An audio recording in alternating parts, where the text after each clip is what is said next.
एक दौलतमंद इंसान ने अपने बेटे को वसीयत देते हुए कहा, बेटा मेरे मरने के बाद मेरे पैरों में ये फटे हुए मोजे यानी जुराब पहना देना, मेरी ये इच्छा जरूर पूरी करना। पिता के मरते ही नहलाने के बाद बेटे ने पंडित जी से पिता की आखिरी इच्छा बताई। पंडित जी ने कहा, हमारे धर्म में कुछ भी पहनाने की इजाजत नहीं है, पर बेटी की जिद थी कि पिता की आखिरी इच्छा अवश्य पूरी होनी चाहिए। बहस इतनी बढ़ गई कि शहर के पंडितों को जमा किया गया, लेकिन कोई नतीजा नहीं निकला।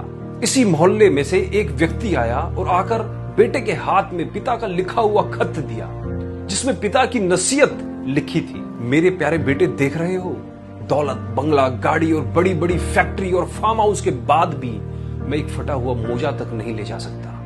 एक रोज तुम्हें भी मृत्यु आएगी, होशियार हो जाओ, तुम्हें भी एक सफेद कपड़े में ही जाना पड़ेगा।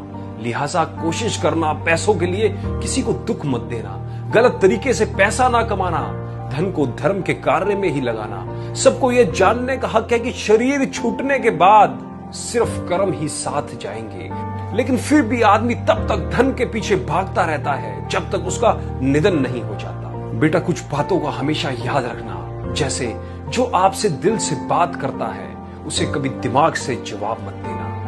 एक साल में 50 मित्र बनाना आम बात है, लेकिन 50 साल तक एक मित्र से मित्रता निभाना खास बात है। एक मिनट में जिंदगी नहीं बदलती, पर एक मिनट सोचकर लिखा फैसला पूरी जिंदगी बदल देता है।